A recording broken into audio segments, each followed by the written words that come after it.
All right, let's dive right into this explainer on the complete guide to better sleep. We're going to take the actual science of sleep and turn it into a real, actionable playbook for you. Today, we're breaking down 10 science backed habits for better health that are literally going to completely change the way your brain and body recover. But first, right off the bat, we gotta address the elephant in the room. Why on earth are we always so tired? I mean, we all know the golden rule, right? Get 8 hours of sleep. Yet, so many of us still wake up completely exhausted, pouring that first cup of coffee, just wondering what we're missing.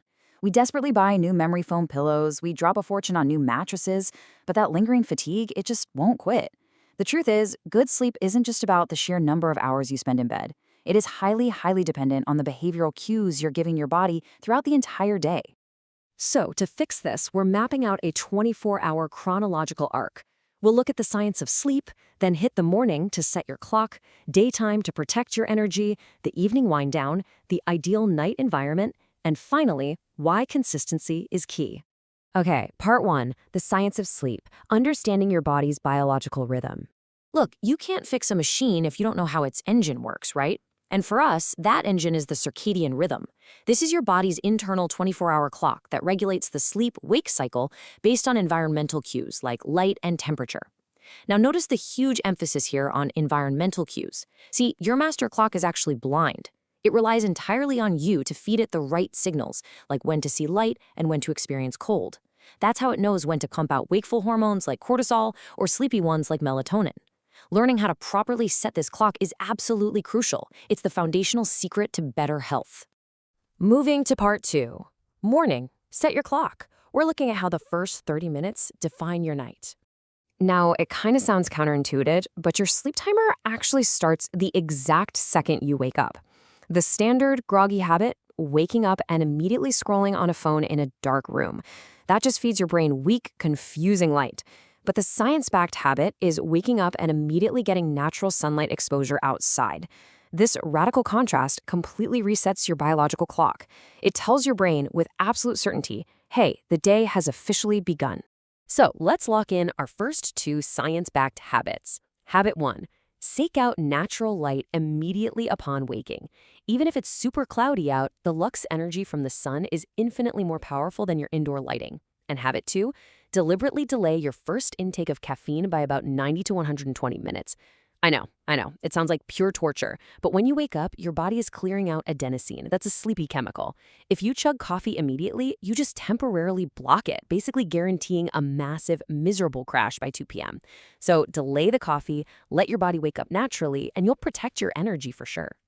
Next up, part three, daytime. Protect your energy, focusing on building your natural sleep drive. I want you to think of your sleep drive, kind of like a balloon. Every single hour you're awake and active, that balloon slowly fills with pressure. To keep inflating it, we need habit three, implement a strict caffeine cutoff time. And habit four, maintain consistent physical activity to build sleep pressure. Just moving your body, whether it's a hardcore workout or honestly, just taking walking breaks during your workday, physically tires out your system. It pumps up that sleep pressure so that by nightfall, you're genuinely ready to rest. Which actually brings us to a non-negotiable number, 10 hours. Cutting off caffeine up to 10 hours before bed is heavily, heavily recommended by sleep scientists. Here's why.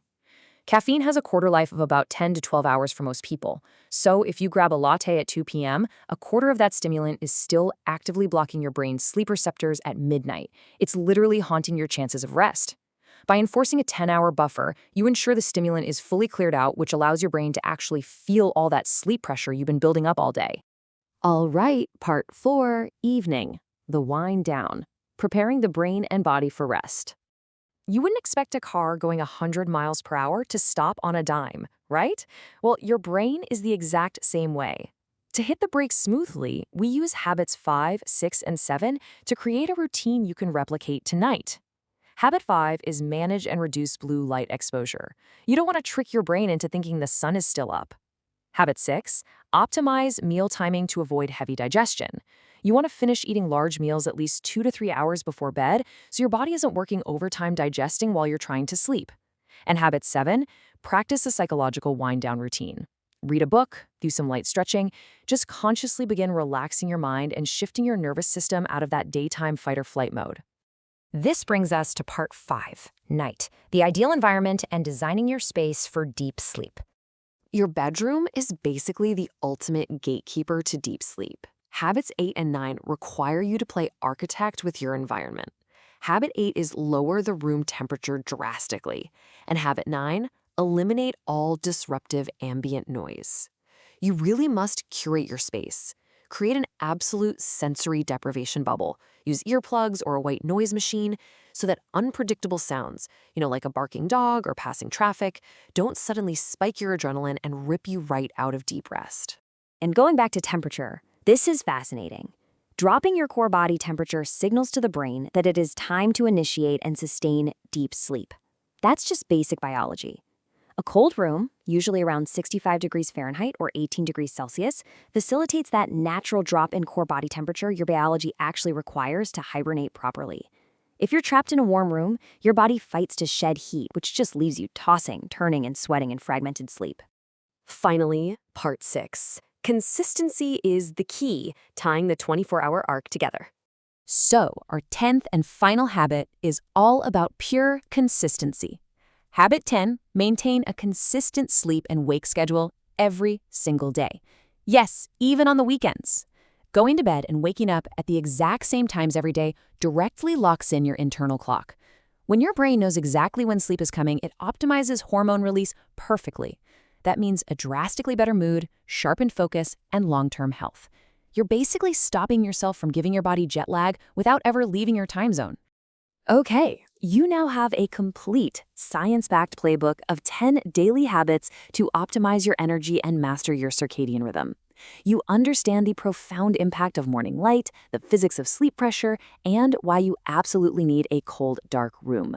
So the only real question left to ask yourself as we wrap up this explainer is, which habit will you change tonight? Pick just one to start and watch how it completely transforms your tomorrow.